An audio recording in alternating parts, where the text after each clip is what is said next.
Super. Bonjour tout le monde.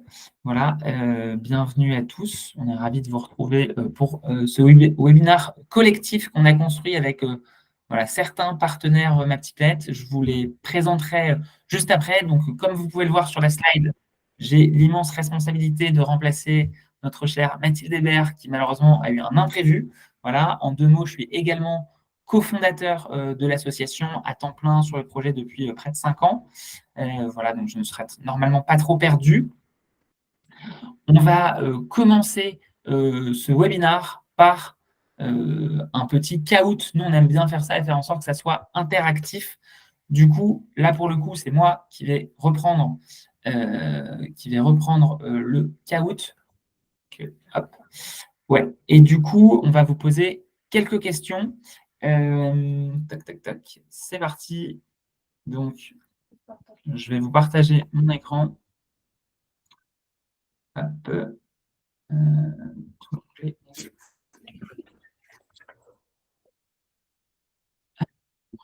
Hop.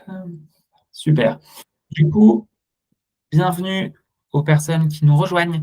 Du coup, c'est top si vous vous connectez sur le Kahoot. On a quelques questions pour vous. Voilà. Du coup, il suffit de flasher avec votre QR code. Comme ça, on vous connaîtra un peu mieux et surtout, on connaîtra vos attentes sur ce webinaire.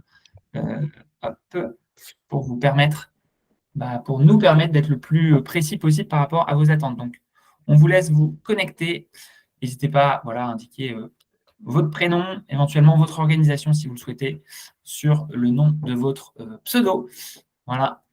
Et on vous laisse aller 20 secondes pour le faire.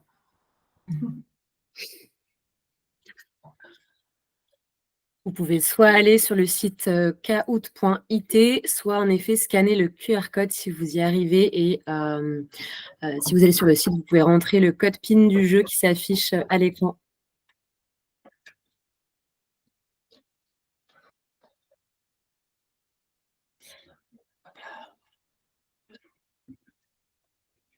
Et vous pourrez aussi nous rejoindre en cours de route pendant que les questions vont défiler si jamais vous n'avez pas eu le temps de nous rejoindre au tout début. Ouais. Super. Allez, on va commencer. C'est parti.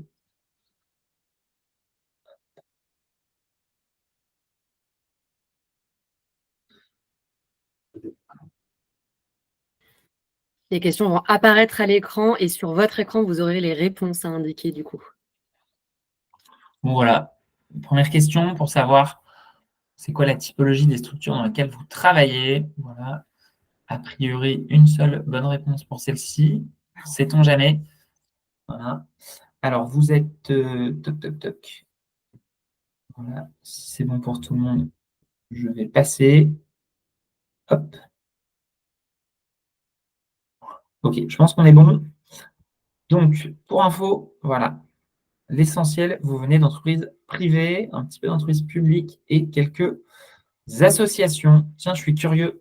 Vous pouvez indiquer le nom des assos, ça m'intéresse dans le chat pour qu'on sache. Il y a peut-être des gens de chez MPP. Mais bon, je ne sais pas s'il y a d'autres assos. Allez, deuxième question. Au sein de quelle direction ou de quel pôle vous travaillez?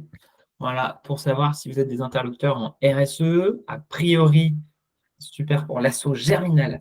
A priori, la majorité des personnes qui viennent, c'est plutôt des personnes qui travaillent en RSE, mais sait-on jamais, ça peut aussi être des salariés motivés par le sujet qui souhaitent s'impliquer et on aura besoin de vous de toute façon.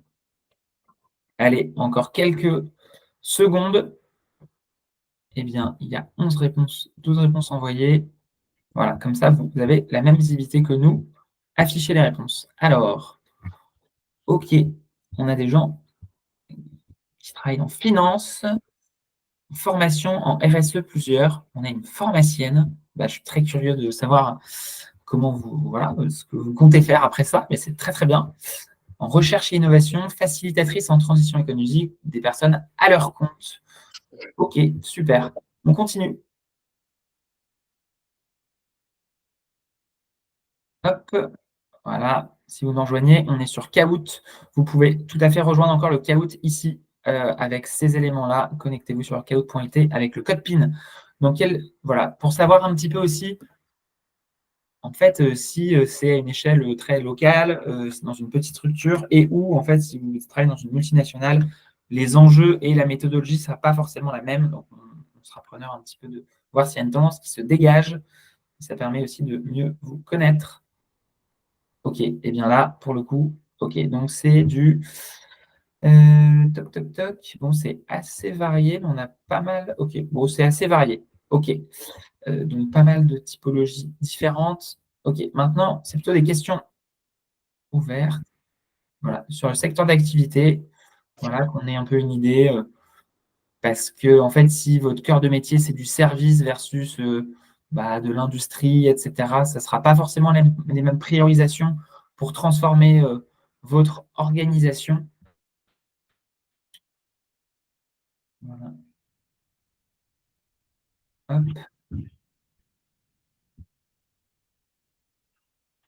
hop. Allez, on est bon.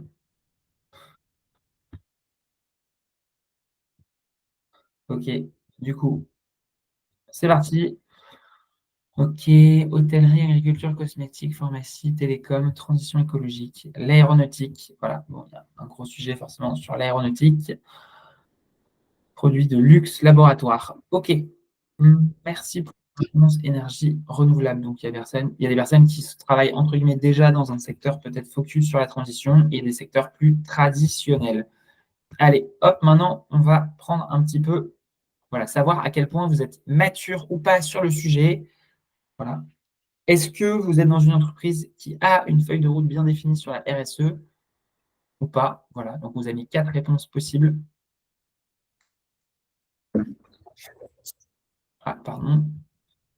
Hop, c'est parti.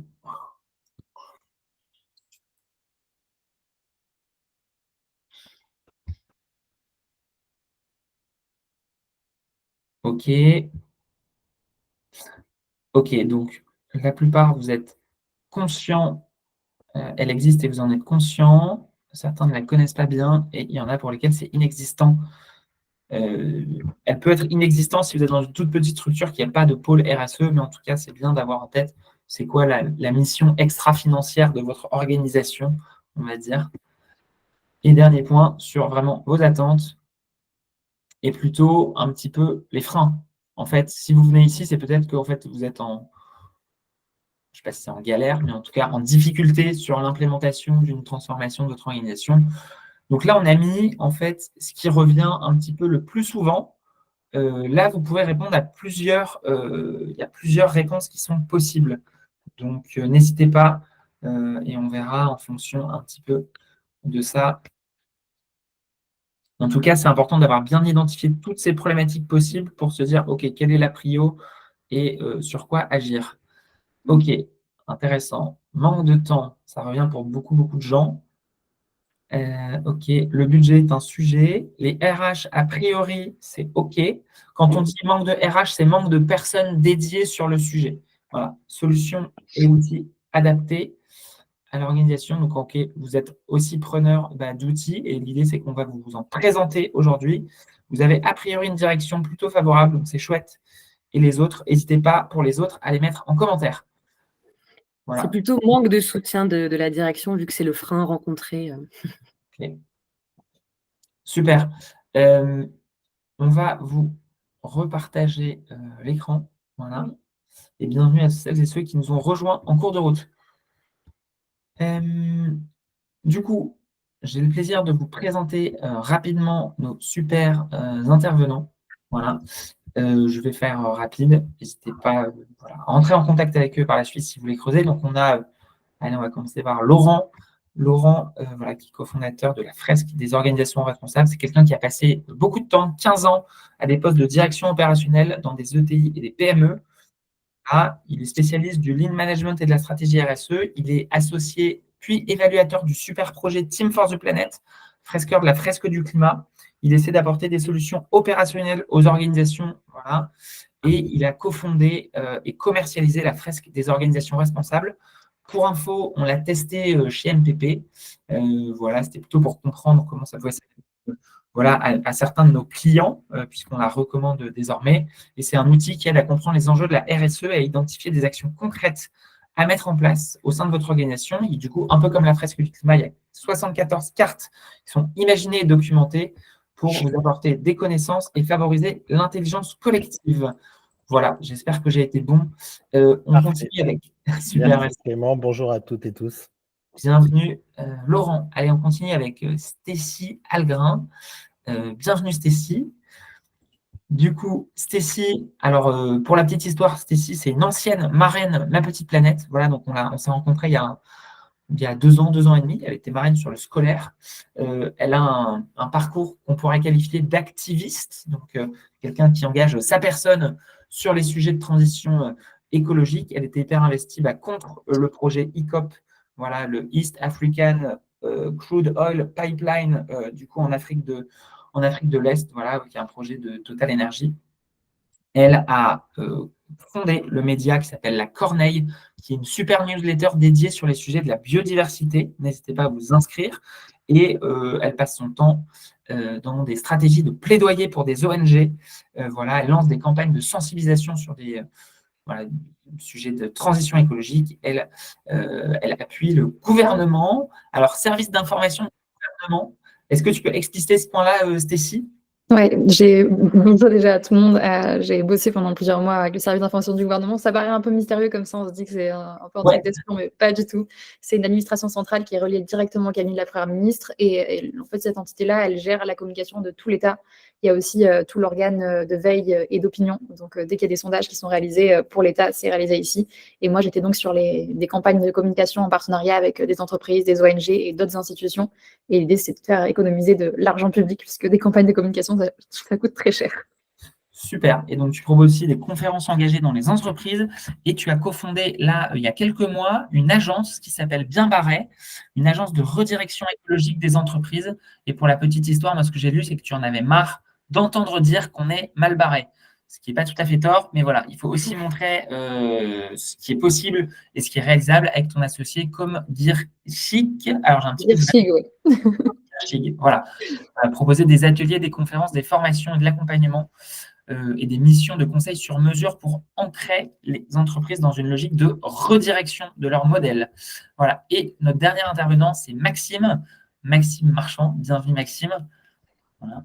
Du coup, Maxime, c'est le cofondateur d'une entreprise qui s'appelle Maoboa. C'est une solution clé en main pour impliquer activement les collaborateurs dans la stratégie RSE des entreprises. C'est une solution digitale, une méthode de conduite du changement avec des experts pour accompagner les politiques le déploiement de la politique RSE sur le terrain. Voilà, ils ont une 50aine de clients, tout type de clients, mais plutôt des grands groupes et des ETI.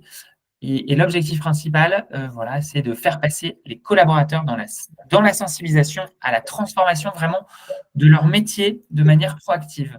Et du coup, c'est assez personnalisé d'après ce que je comprends. C'est assez personnalisé par entreprise et par métier. Est-ce que j'ai bon, Maxime ? Oui, tout à fait. Bonjour tout le monde. Super. Bienvenue à toutes et tous. En 2 mots, mais peut-être que la plupart nous connaissent, Ma Petite Tête, c'est un challenge de défi écologique à vivre avec son entourage. Voilà, on a démarré avec le grand public, voilà, il y a 5 ans, et de plus en plus, il y a des personnes qui ont voulu mettre ça en place au sein de leur boîte. On accompagne aujourd'hui des entreprises, des collectivités, des universités, grandes écoles, et on a aussi une version du jeu adaptée à tous les établissements scolaires de la maternelle au lycée, et on est spécialiste du passage à l'action. Et donc nous, voilà, on est sur le passage à l'action des personnes surtout. Et là, l'idée aujourd'hui, c'est vraiment de parler de la transformation des organisations. C'est pour ça qu'on s'est entouré d'acteurs qui sont peut-être potentiellement plus spécialistes que nous sur certains sujets. Bon, j'ai pas mal parlé. Je vais maintenant passer la parole. On va commencer avec, du coup, la première question. Voilà. Donc là, vous nous avez raconté un petit peu si vous aviez des freins, etc. Mais peut-être revenons à la question de base, c'est pourquoi aujourd'hui, en 2024, il est important et urgent de transformer son organisation vers un modèle durable. Et je vais passer la parole à Laurent. Laurent, regarde ton expérience à la presse des organisations responsables. Quel gros sujet tu vois par rapport à cette question-là ? En fait, pour moi, quand on le voit chez nos clients, il y a plein de raisons de vouloir transformer. La principale dans le type de client qu'on aborde, c'est souvent une demande des clients. Une demande des clients parce que le client va demander d'être labellisé EcoVadis ou autre, ou Bicorp, que sais-je. Il peut y avoir aussi des enjeux produits, des enjeux de, de, de recrutement, c'est-à-dire qu'une entreprise, une organisation peut se rendre compte que c'est de plus en plus difficile de recruter et qu'elle a besoin d'aller vers une transformation, vers un modèle durable. Mais je crois, pour moi, le fondamental, c'est un enjeu business. C'est-à-dire que aujourd'hui, une entreprise, et aujourd'hui 90% des entreprises fabriquent des produits qui, dans 10 ans, 15 ans, 20 ans, ne pourront plus être sur le marché pour des raisons écologiques, pour des raisons environnementales, pour des raisons de rareté de la matière première. Et donc, la démarche vers un modèle durable, outre, et je pense que Maxime et Stécie reviendront, mais outre des enjeux environnementaux urgents, c'est aussi la pérennité de l'entreprise. C'est-à-dire qu'à un moment donné, si je fabrique des choses qui ne seront plus vendues pour de nombreuses raisons dans 10 ou 15 ans, il faut que je commence un virage de mon business model. Et donc, c'est pour beaucoup de nos clients. Peut-être que le premier pas, ça va être une demande du client, des consommateurs, mais il y a un enjeu business à ne pas négliger. Trop bien. Et donc, il s'agit d'anticiper aujourd'hui, parce qu'en fait, dans 5, 10, 15 ans, peut-être demain, en fait, ça ne pourra plus du tout fonctionner as usual. Et du coup, voilà, l'anticipation. Tout à fait, oui. On avait quelqu'un de l'aéronautique, on voit bien que sur le secteur de l'aéronautique, dans les 10, 15, 20 prochaines années, il va forcément se passer des choses. Et donc, comment je fais évoluer mon business model vers quelque chose d'autre? Merci. Stécie, en tant qu'activiste, toi, c'est quoi les gros enjeux que tu vois vers une transformation des organisations?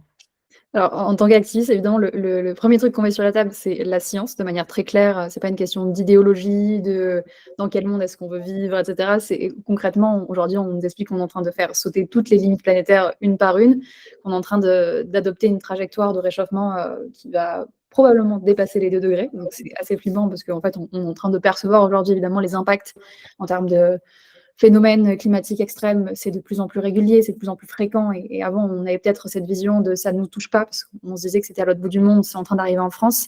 Et quand on commence à se questionner justement sur la vulnérabilité de nos sociétés, on arrive à comprendre qu'il y a urgence à agir. Et sur cette vulnérabilité, il faut bien comprendre qu'elle n'est pas uniquement dans un prisme individuel, dans un prisme justement de l'individu dans notre société, mais également dans l'entreprise. Et donc, il y a de plus en plus d'entreprises, que ce soit vraiment les entreprises comme on les perçoit aujourd'hui, mais aussi dans des secteurs comme le monde des assurances, le monde financier, où on se pose la question de comment est-ce qu'on est exposé aux risques climatiques, aux risques sociaux.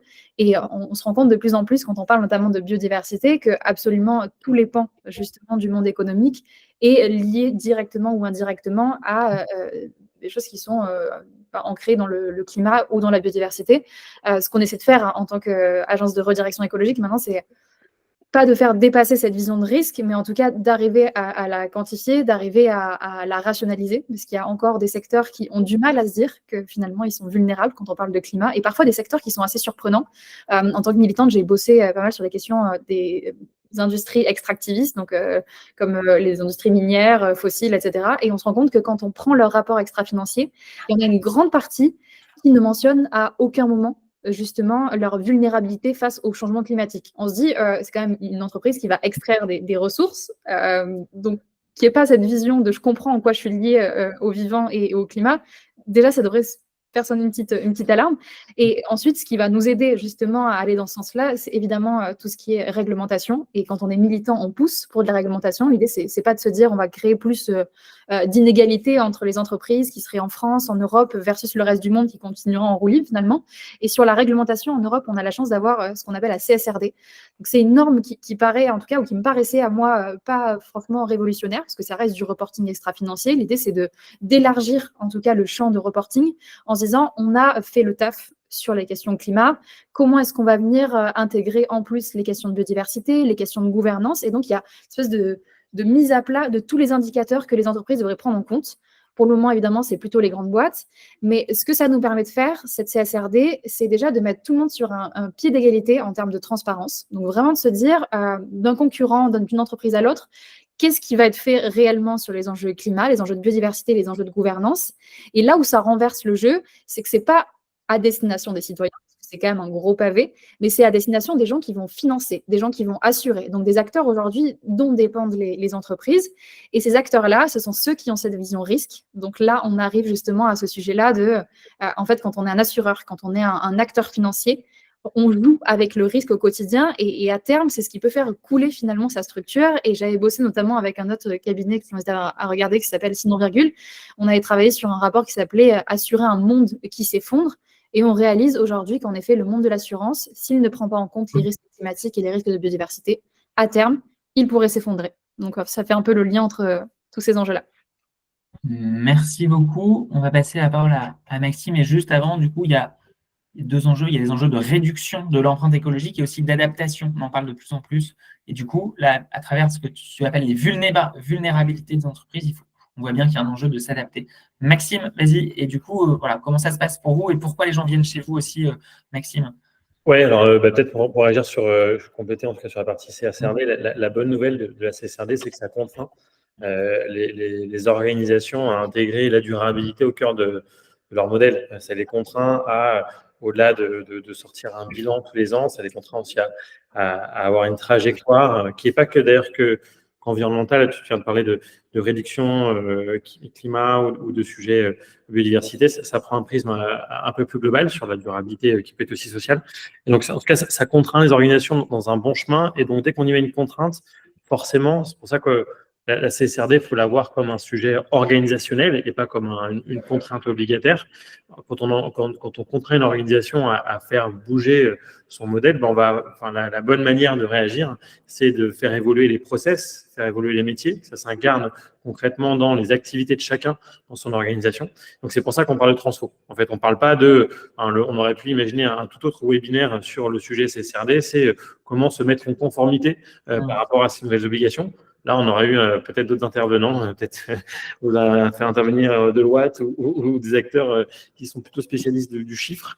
Là, c'est un contexte très organisationnel. C'est comment je mets mon entreprise en accord avec des limites planétaires, avec des contextes très scientifiques que vient de présenter Stécie, et comment je la mets en adéquation et comment chacun, dans son activité du quotidien, dans son activité professionnelle, est aligné avec ces grands enjeux. Et c'est pour ça que nos clients viennent nous voir, c'est comment finalement on recentre un sujet qui pouvait être très isolé, très spécifique à une ou deux personnes dans l'organisation. La RSE, alors là, vous êtes beaucoup d'entre vous à être pas forcément que des personnes qui sont d'ailleurs en charge des RSE, mais pour beaucoup d'organisations, c'est une très faible partie de l'organisation qui est concernée. Donc, comment on le rend stratégique, on le rend central dans l'entreprise pour que on se dise pas, putain, c'est trop chiant, il y a un nouveau rapport à sortir et je vais avoir les auditeurs qui vont le valider. C'est un sujet hyper sexy. On a beaucoup parlé de transfo digital entre 2010 et 2020. C'était le sujet le plus sexy qui faisait un petit peu rêver tout le monde. C'est comment on rend cette nouvelle thématique une thématique profonde dans les entreprises qui donne envie et qui aussi devient aussi sexy, quoi. Merci Maxime. Et j'ajouterais que de la contrainte naît la créativité des solutions. Donc, je trouve ça challenging et intéressant de se mettre des contraintes parce que c'est comme ça qu'on trouve des solutions qui sont meilleures que si c'était open bar finalement. Vas-y Laurent. Ouais, je voulais juste pour rebondir, mais par rapport à ce que disaient Stécie et Maxime, c'est quand on fait la fresque, nous on parle de parties prenantes et il y a deux parties prenantes qui sont souvent oubliées, c'est la nature et les générations futures. Et c'est intéressant quand vous allez faire votre matrice de double matérialité de se dire et c'est ce que disait Stécie, quelle action j'ai sur la nature et quelle action la nature et le dérèglement climatique va avoir sur mon organisation.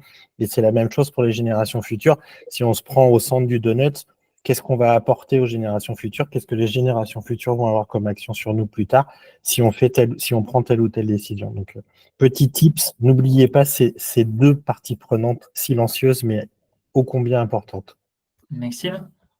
Juste pour réagir, parce que, et pas pour décentraliser le sujet, qui en effet, c'est ça le cœur, hein, c'est ça l'objectif primordial, c'est quand on parle de durabilité, c'est durable. Et donc, penser au surlendemain et pas qu'au lendemain.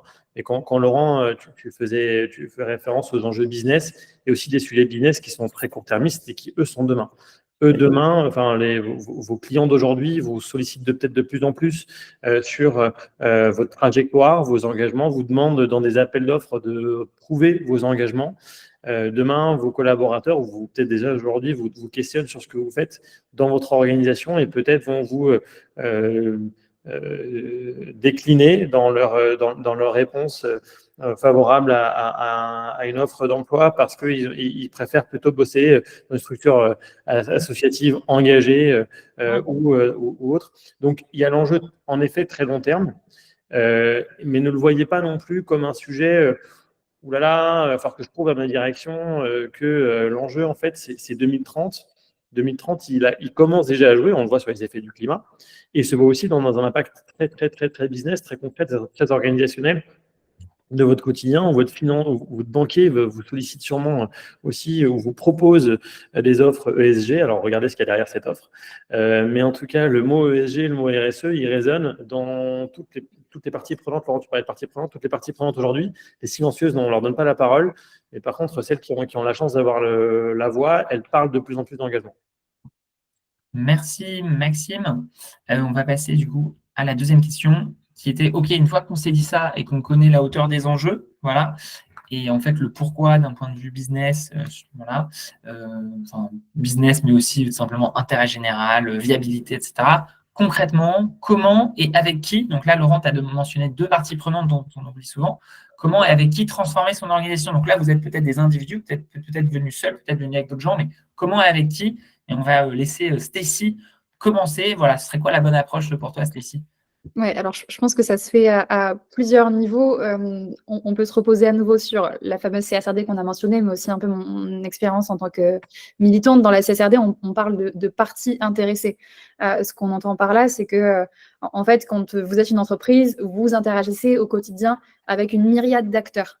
Ces acteurs-là, aujourd'hui, qui sont en train de prendre beaucoup de place, c'est notamment la société civile. Donc, en tant que militante, c'était un peu mon rôle, justement, d'aller un petit peu piquer les entreprises qui, parfois, avaient des manques de cohérence dans leur stratégie, qui carrément faisaient des projets qui n'avaient pas lieu d'être.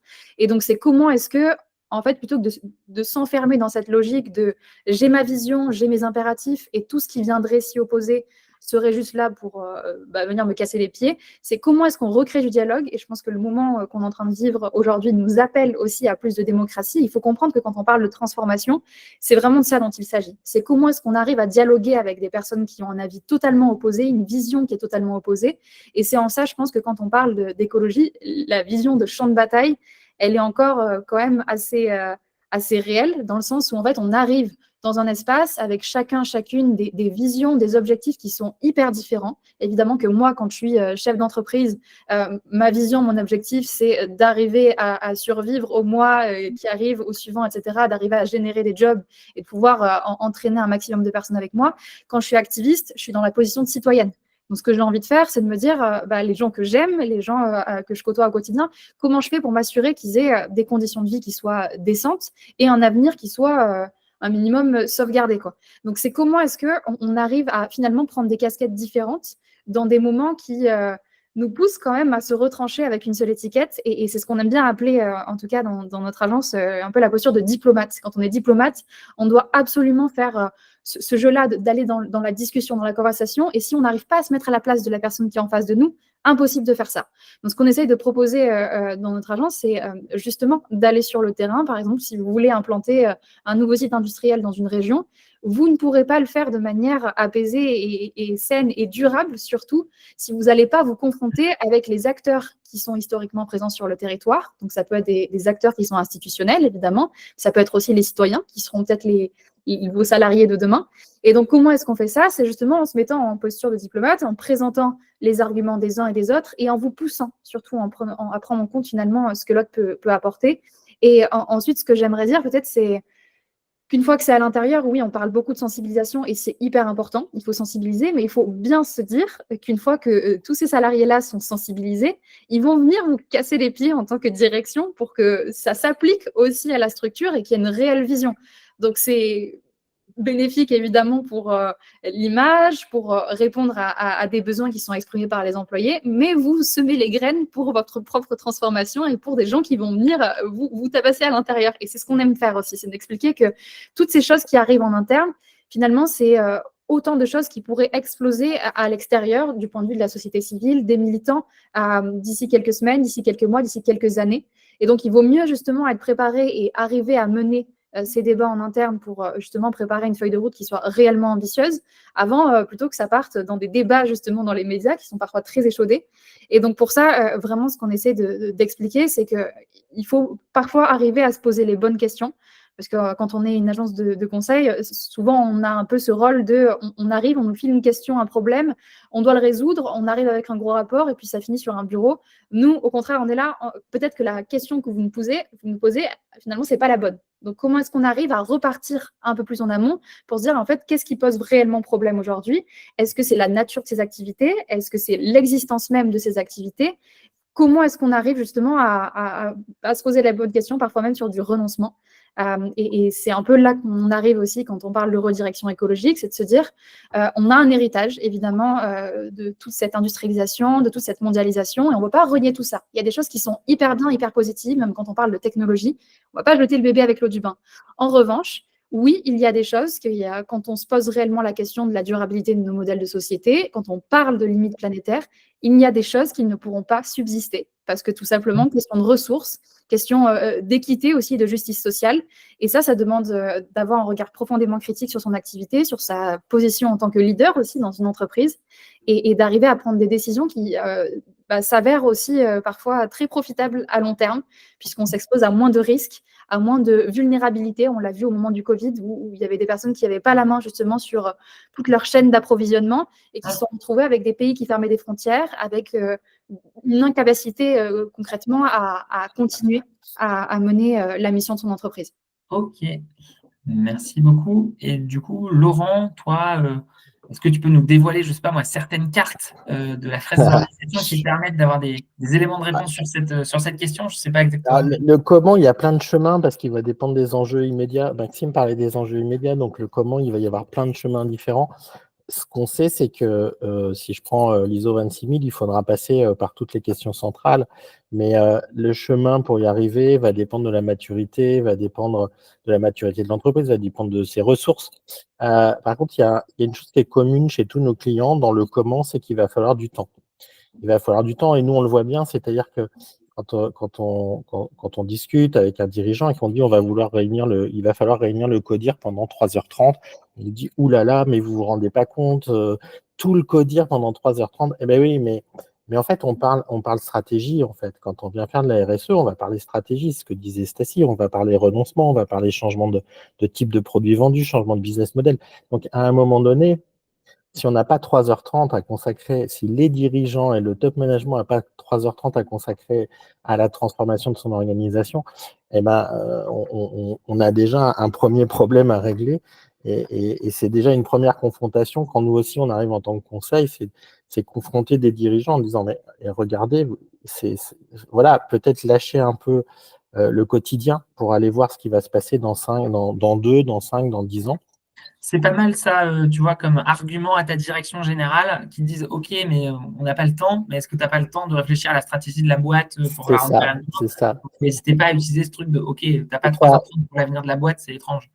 Et du coup, le avec qui, évidemment avec tout le monde, avec en premier lieu les collaborateurs, avec les parties prenantes, mais sans l'impulsion et la volonté du top management, il ne se passe pas grand-chose. Et ça, c'est un retour d'expérience. Donc, bien sûr, avec tout le monde, mais avec cette impulsion, cette volonté farouche et ancrée du top management et de la direction, d'aller dans cette direction, en fait.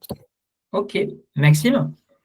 Ouais, peut-être pour illustrer avec un cas concret les propos de Stacy et de Laurent, clairement le sponsorship du plus haut niveau il est clé, parce qu'en effet, sinon en fait on vient assez vite tomber dans le sujet gadget en fait. Allez-y, faites donc de la RSE et on verra bien où ça nous mène. Bah, forcément, lorsque on pousse ce sujet un peu profond et qu'on en invite à éventuellement devoir renoncer à une activité, alors, ça ne marchera pas si la direction n'est pas embarquée dans l'approche. Donc, le top management, c'est les clés, et le middle management aussi. Tous ceux qui sont autour de la table, j'imagine, vous avez dû vivre un challenge MPP. Donc, ceux qui ne sont pas direction RSE, j'imagine, vous êtes des salariés hyper engagés. Donc, vous êtes des personnes déjà hyper convaincues. Si on n'arrive pas à convaincre votre direction générale, mais aussi vos managers de proximité, on va arriver assez rapidement dans une dissonance cognitive où vous allez avoir des objectifs business, eux qui sont très clairs pour votre votre manager de proximité, et puis des objectifs RSE, mais qui peut-être sont peut-être pas bien cadrés, pas bien structurés, on n'a pas défini s'il y avait un rôle de référent RSE, combien de temps on attend de quoi moi, etc. Et du coup, l'objectif un peu moins tangible, eh bien, il va assez rapidement partir, et le sujet du temps, il va être un peu moins simple à s'y rattacher. Donc, je voulais vous donner juste un exemple assez simple pour relier tout ce qu'on dit là. Un sujet business, sponsorship et manager de proximité. On a déployé notre solution pour le groupe Fnac Darty à l'échelle nationale, donc dans tous les magasins Fnac de France. Et en fait, le sujet qu'on adresse, c'est comment Fnac va pouvoir atteindre son objectif unique qui est de vendre de beaucoup plus de réemploi et de seconde vie. Faire en fait le métier de dévendeur qui a été si bien présenté par l'ADEME et décrié par le MEDEF. Mais donc, comment on va faire en sorte que demain, on ne vendra plus de nouvelles machines à laver, mais on vendra de la loc ou de la réparation. Et donc, le sujet, forcément, ce n'est pas un sujet de la direction RSE, c'est un sujet des vendeurs en magasin. Il faut leur donner les moyens de comprendre de quoi on parle et d'avoir de nouveaux objectifs là-dessus. Et donc, la manière dont le sujet il a été adressé, ça a été présenté par la direction générale et la direction des opérations groupe. Donc, c'est monsieur magasin qui a présenté à ses salariés, à tout le monde, voilà vos nouveaux objectifs qui sont des objectifs durables. Et ensuite, dans chaque magasin, il y a un référent RSE et le directeur, la directrice de magasin. Donc là, on n'est pas sur, ouais, il faut y aller, ça serait bien, et regarde, on a un beau rapport RSE. Il faut clairement y aller, vous avez des objectifs chiffrés, il y a des attendus là-dessus, et votre direction vous attend là-dessus aussi. Et donc là, à partir de ce moment-là, il n'y a plus de est-ce qu'on fait pas, mince, il y a Black Friday, ça veut dire quoi pour nous, etc. etc. C'est hyper clairement affirmé dans la stratégie d'entreprise, et c'est devenu un objectif stratégique. Donc ça, je pense que c'est assez important de ne pas avoir que du top, c'est important le top, mais le management de proximité, il est assez souvent critique, parce que s'il n'est pas dans le projet, il va assez rapidement revenir au naturel et aux indicateurs clés de business. Merci. Allez, Stécie et Laurent, en 30 secondes pour rester dans le timing. C'est parti. Laurent, peut-être que tu peux y Ouais, aller. juste, mais vous rappelez qu'une transformation, c'est un changement. Il y a une courbe du changement à passer, que tout le monde va la passer, qu'il va y avoir une phase de déni, de colère, de dépression et un réengagement. Et tout le monde ne la passe pas à la même vitesse. Et ça, c'est vrai à tous les strates de l'entreprise. Et que donc, il va falloir s'appuyer sur les alliés et puis aller convaincre un certain nombre de personnes. Et puis, il y a quelques réfractaires qui arriveront plus tard. Mais n'oubliez pas ce côté humain. Et là, on a besoin de tout le monde aussi parce que qu'on soit au CODIR ou sur le terrain, tout le monde va vivre différemment ce changement, en fait, cette transformation. Donc ça, c'est important à prendre en compte aussi. Et peut-être pour compléter, je dirais aussi qu'il ne faut pas griller des étapes. Je suis, en tant que militante, la première à dire qu'il faut aller très vite. Et dans les premières missions qu'on a commencé à faire avec des clients, on se rend compte que, en fait, on a parfois des structures qui identifient énormément de besoins, mais qui ont envie de se lancer tellement vite, justement, dans l'action, qu'elles en oublient d'apprendre déjà à se connaître, d'où elles viennent. Donc, c'est vraiment reposer aussi l'historique de son entreprise en termes de valeurs, d'où est-ce qu'on vient, pourquoi est-ce qu'on en est arrivé justement à de telles problématiques sur les questions environnementales ou même sociales, dans quel environnement est-ce qu'on évolue. Et évidemment, quand on parle d'environnement, on a en tête l'aspect réglementaire, mais il y a aussi le territoire dans lequel on vient s'ancrer, qui a de plus en plus d'impact. Et en tout cas, on pousse vraiment à aller parler avec les acteurs locaux. Et ensuite, d'avoir une feuille de route qui soit hyper précise, mesurable, et de se demander, demain, est-ce que cette feuille de route sera toujours valable? Est-ce que c'est quelque chose que je suis en train d'affirmer qui sera durable? Ou au contraire, est-ce que c'est un truc en one-shot pour répondre à l'urgence? Et donc, vraiment, voilà, de prendre le temps et d'arrêter de se laisser imposer un agenda, justement, par le côté réglementaire, parce que finalement, on est toujours à la traîne. Et donc, de reposer sa vision, c'est aussi se donner les moyens d'arrêter de courir après le temps. Merci. Et j'ajouterais, nous, on voit un truc clé dans la mobilisation au sein des entreprises, c'est l'existence ou non de ce qu'on appelle des collectifs. Voilà, je vous partage dans le chat. Alors, les collectifs, c'est devenu une sorte de nom commun qui désigne les collectifs de salariés engagés pour la transformation et voilà, pour la transition écologique au sein de leur entreprise. Et du coup, il y a une structure qui s'appelle les collectifs, qui est une fédération, enfin, je ne sais pas exactement, un mouvement qui regroupe plusieurs collectifs qui se partagent des bonnes pratiques. Et l'intérêt d'avoir un collectif, c'est d'avoir un groupe identifié au sein des boîtes vers lequel la DG peut se tourner pour savoir si sa stratégie est la bonne et puis pour qu'il y ait une sorte de rapport de force et de co-construction entre l'ADG et les aspirations des salariés. Allez, dernier point sur les outils.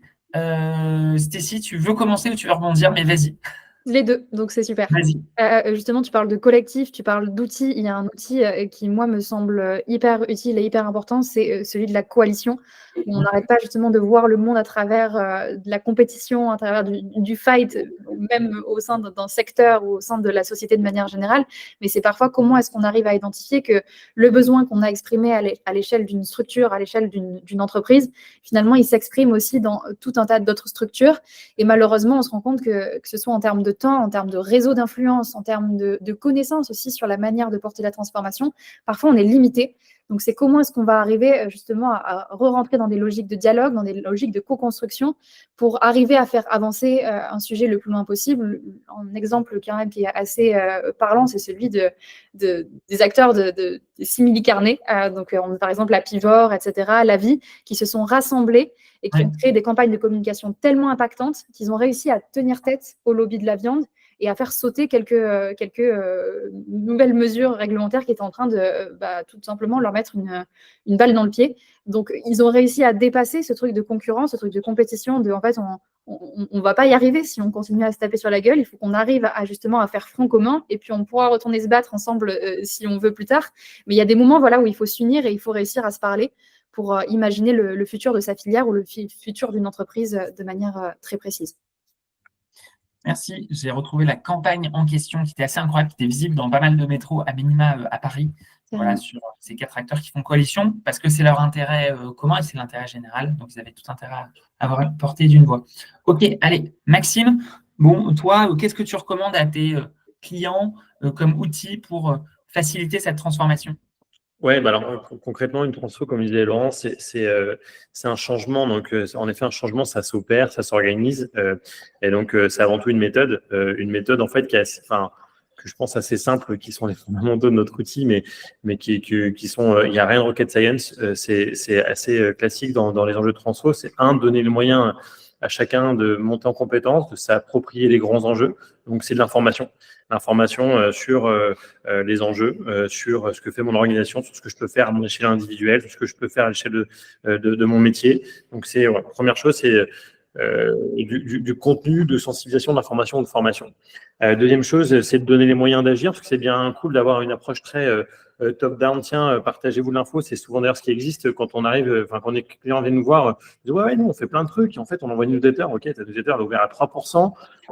L'info, les RSE est au même niveau que ta nouvelle offre, qui a l'air beaucoup plus importante, mais très défavorable d'un point de vue écologique. Donc, perte de compréhension de la part des salariés. Donc, deuxième chose, c'est pas d'avoir une approche trop descendante, mais plutôt une approche bottom-up où on donne le pouvoir, on donne la capacité d'agir à chacun dans son métier, dans son organisation, avec sa strate hiérarchique. Donc là, c'est des actions qui paraissent assez clés. C'est d'être dans l'action et pas être dans l'attente qu'il se passe des choses. Et la troisième chose, une fois qu'on donne les moyens de comprendre et donne les moyens d'agir, c'est aussi de voir la progression. Le sujet de la conduite du changement, c'est pas un sujet hyper direct. C'est un sujet qui est un projet de long cours. Et donc, c'est de célébrer les petites victoires, c'est voir la progression, voir la contribution, voir l'orientation de la politique RSE, voir les grandes milestones qui sont passées. Et donc, c'est de documenter tout ça et d'avoir la donnée. Donc, la donnée des indicateurs clés de ce qui se passe et de son évolution, d'avoir la donnée clé de ce qui se passe sur le terrain, de pouvoir la centraliser dans un même outil.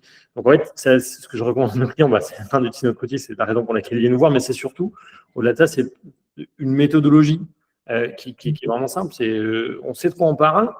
Et une fois qu'on sait, on commence à agir et puis surtout on traque ce qu'on fait pour savoir si on va au bon endroit et si chacun progresse. Ok, je rebondis là-dessus. Nous, il y a une matrice qu'on conseille, c'est la matrice impact et difficulté. Et du coup, vous avez probablement plein d'idées, d'initiatives à mettre en place en interne et essayer de catégoriser toutes ces idées à travers cette matrice. Et donc, il y a des choses qui sont difficiles et qui ont peu d'impact. Et donc, ne commencez pas par ça et commencez par les choses qui sont faciles, qui ont, si possible, pas mal d'impact. Et à très court terme, c'est important d'avoir des victoires rapides sur lesquelles vous allez pouvoir communiquer et vous appuyer ensuite pour montrer aux gens que changer des choses au sein de l'organisation, c'est possible. Donc, n'hésitez pas à commencer même avec des choses qui ont peu ou pas trop d'impact, mais qui sont faciles à mettre en place pour ensuite embarquer les gens et accélérer. Laurent, toi, est-ce que tu as des recommandations par rapport à ça? Alors, j'aurais une recommandation, c'est de commencer et de faire une fraise des organisations responsables, mais au-delà de ça, en fait, dans cette fraise qu'on essaie de montrer, et elle est un peu particulière dans le sens où elle se passe en deux parties essentielles. C'est une partie où on va avoir des cartes de dérive et une autre partie où on va avoir des cartes solutions. En tout cas des pistes de solutions. Et ce qu'on voit quand nos clients font la fraise, c'est qu'il existe plein de solutions. Si je prends une carte partage de la valeur, il existe aujourd'hui de nombreux dispositifs de partage de la valeur qui vont de choses très, très... les tickets restaurants, c'est une forme de partage de la valeur, mais la scope, c'est une autre forme de partage de la valeur. On voit bien qu'entre les deux, il y a énormément. Mais aujourd'hui, si je veux changer mon statut juridique pour donner un vrai partage de la valeur à mes salariés, c'est bien sûr possible.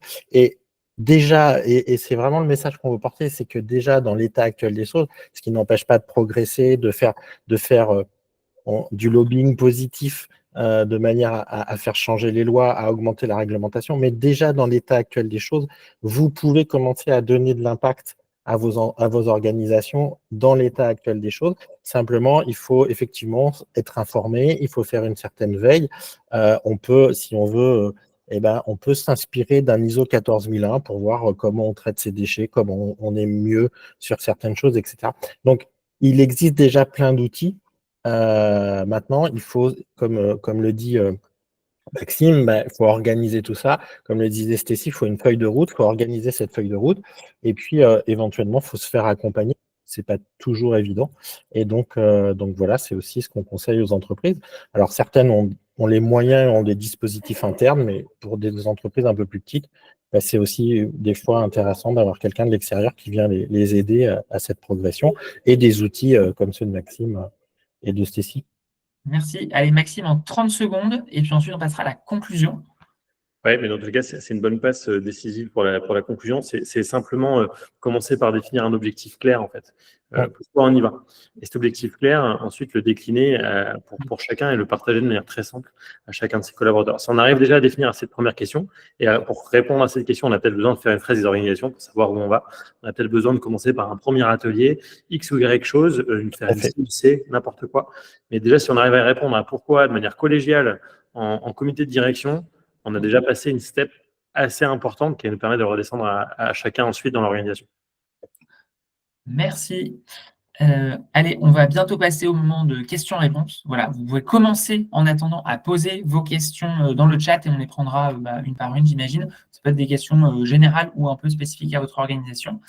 Bon, du coup, alors, pas facile de faire une synthèse de tout ça, mais du coup, on voulait vous dire qu'il y avait en vrai quand même plusieurs parcours et approches possibles.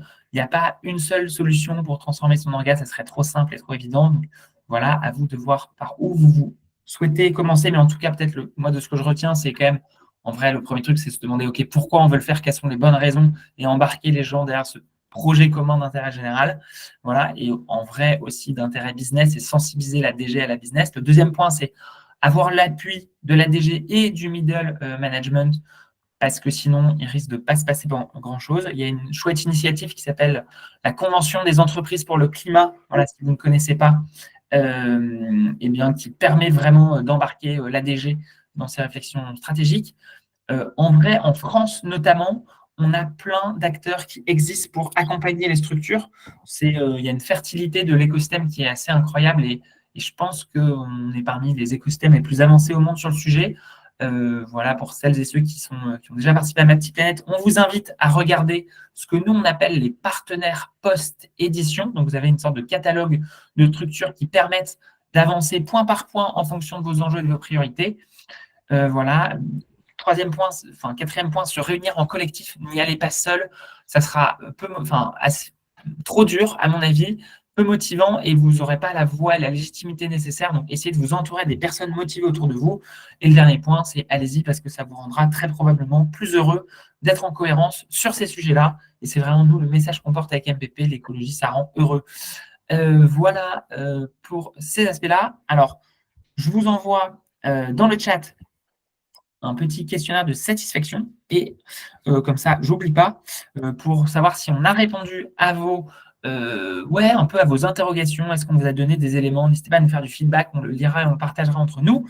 En attendant, on va prendre les questions. Voilà. Et du coup, on va commencer par Véronique. Comment participer ou se former? Bon, voilà, je vous laisse voir entre vous. C'est OK, Laurent? Ouais, c'est bon. Super. Est-ce qu'il y a des gens qui veulent poser des questions? Est-ce qu'il y a des gens qui veulent prendre la parole, rebondir? En tout cas, c'est open.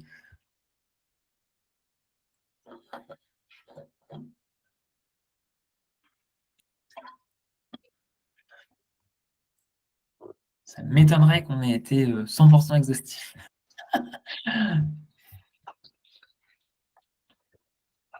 Est-ce que, est-ce qu'il y a des personnes qui travaillent dans des secteurs ou qui se disent, tiens, ça va être vraiment compliqué de transformer mon orga ou qui ne voient pas comment? Voilà, n'hésitez pas à vous manifester. Donc, on est encore disponible quelques minutes pour tenter d'y répondre.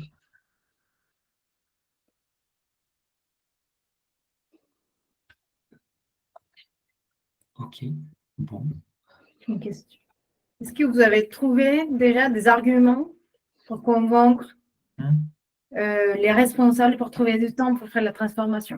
Est-ce que ces webinaires, vous avez trouvé quelques arguments ici grâce à nos partenaires présents pour convaincre les responsables? Trouver les temps, parce que les temps, justement, c'était une des questions qui posait problème. Hein. Est-ce une question? Ça conforte, justement. Ça conforte. OK, bah, c'est déjà pas mal. Et du coup, là, demain, Karine, qu'est-ce que vous allez mettre en place ou tenter? Dites-nous tout. Bah, on met beaucoup de choses en place. On a cette chance-là. Je viens de signer un NDA avec Stécie. Là, je viens de lui envoyer. Groupe Roulier, Agro-Innovation Internationale. Maria, on est en contact aussi. Donc, je trouve en tout cas qu'il y a une jolie communauté autour de la RSE qui est fondamentalement axée sur du bon sens, en fait, au départ. Et en fait, au début, c'est vrai qu'on peut se heurter à des commentaires ou des objections comme quoi ça peut faire peur ou c'est négatif. Mais en fait, on a plein de leviers et au contraire, c'est hyper différenciant et ça va devenir un avantage pour notre business. Après, moi, les sponsors, je les ai. Par contre, je manque beaucoup de temps parce que c'est vrai qu'une fresque, c'est 2h30. Mais en même temps, c'est nécessaire.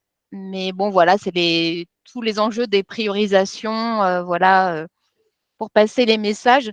Parce qu'on passe en fait par de l'acculturation et après, nous, on est vraiment dans l'action. Donc, on fait à chaque fois des ateliers. Donc là, on est en train de valider celui de fin d'année, typiquement. Si vous manquez de temps, moi, j'ai 2 recos. Un, c'est d'essayer alors, avec les personnes intéressées par le sujet, d'essayer de sacraliser, allez, pour permettre une certaine organisation et que les gens avancent un petit peu quand ils peuvent, je sais pas moi, tous les 15 jours, tous les mois, etc., à minima une réunion et de sacraliser ça.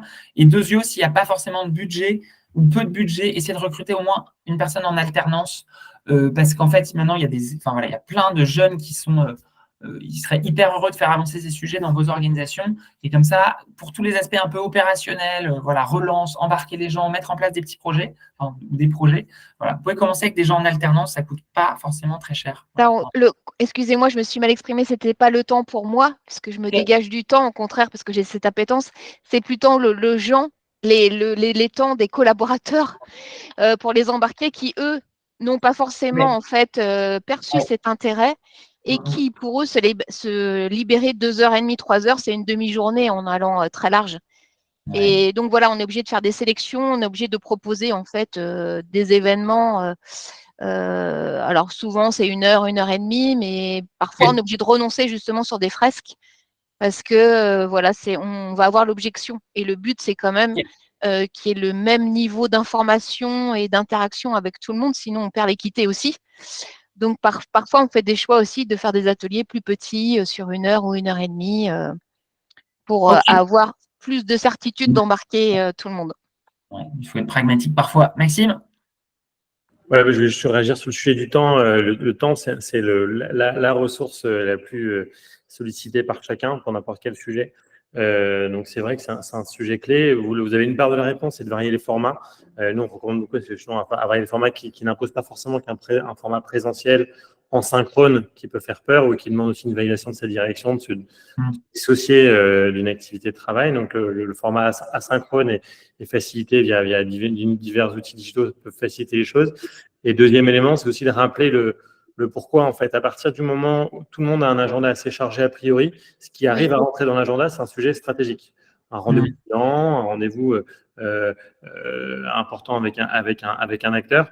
À partir du moment où le sujet de l'impact devient aussi stratégique, si ce n'est plus stratégique que ce qu'il y a dans l'agenda, on va enlever un autre truc qu'il y a. Donc, c'est aussi de rappeler le pourquoi, d'où le sponsorship du plus haut niveau va apporter du corps et va apporter de l'appui en fait à la démarche. Et vous aurez moins la contrainte de ah ouais, mais il faut que tu te rends compte, c'est entre midi et 2, j'ai déjà pas le temps avec mes enfants, j'ai plus le temps de faire du sport. Et en fait, on est en train de compresser des sujets qui sont aussi des moments de plaisir et importants. On va décompresser d'autres sujets qui sont peut-être un peu connexes dans son activité du quotidien, qui sont peut-être moins prioritaires ou moins urgentes ou moins importantes que ce nouveau sujet qui en effet mérite de la compréhension. Après, j'ai des personnes qui techniquent en labo, donc j'ai des personnes aussi qui sont postées. Donc pour eux, c'est plus compliqué. Ouais. On imagine. Mais ce n'est pas forcément eux qui ont ces objections. Hein. Parfois, c'est des cadres ou des… En fait, c'est un peu ce que je voulais dire, c'est-à-dire que c'est pour ça qu'il faut l'investissement du top management. C'est-à-dire que le temps, c'est une ressource, comme le disait Maxime, et elle est donnée par le management et par la gouvernance. Et donc, à un moment donné, les gens postés, ils ont 3h30 dans leur journée si on leur libère 3h30. Et le problème, il est là, quoi. Le problème, il est que tant que la RSE ne sera pas le contre-pouvoir du directeur financier, on priorisera d'autres choses, quoi. Donc en fait, moi je l'entends souvent cette objection. Oui, on n'a que 2 heures, on n'a pas 3h30. Mais est-ce qu'on se poserait la question s'il y avait un problème juridique majeur dans l'entreprise de prendre 3 heures pour aller voir un avocat ou peut-être pas, quoi. Enfin voilà, c'est-à-dire on est vraiment dans ces enjeux et aujourd'hui, dans beaucoup d'organisations, on n'est pas au niveau encore. Alors j'entends que ça prend du temps, etc., mais on n'est pas au niveau de priorisation qui serait nécessaire pour ces enjeux majeurs RSE. Alors, pas mal cette punchline. Voilà, un contre-pouvoir du DAF. Voilà, merci pour la punchline. Oui, mais justement, peut-être pour faire le lien avec l'introduction de notre échange, la CSRD va être un bon moyen de rendre aussi ce rôle extra-financier à la direction financière et donc d'avoir un autre regard sur les indicateurs. Donc, c'est une très bonne question et je crois qu'il y a une voie optimiste là-dessus. Voilà. Et essayez d'avoir votre DAF plutôt avec vous que contre vous. Donc, il faut essayer de l'embarquer aussi parce que voilà. Il a aussi... Et peut-être pour rebondir, je discute pas mal avec justement de Chief Impact Officer, etc. Et eux, ce qu'ils nous disent, c'est qu'on sait que le sujet est pris sérieusement le jour où justement la DAF se saisit du sujet de la transition. Avant, on dit que la connexion entre la question business et transition n'a pas encore été faite et qu'on n'a pas saisi la profondeur du sujet, quoi. Mais je suis d'accord, mais pour rebondir à ce que dit Anne-Claude, je ne pense pas que ça doit devenir un jour. Alors que ça soit une préoccupation du DAF, bien sûr, parce que ça doit être une préoccupation de tout le CODIR, mais je ne pense pas que ça doit être un nouveau pouvoir du DAF, quoi. Je pense que si on veut mettre au même niveau la responsabilité sociétale, environnementale et économique, il ne faut pas que toutes ces responsabilités soient sur une même personne, si ce n'est le DG en réalité. Ok, bon, merci à chacune et chacun pour vos contributions. Voilà. On vous a laissé, si jamais vous souhaitez contacter une des personnes ici présentes, les adresses email. Voilà, sur LinkedIn également. On était content d'organiser ce webinar.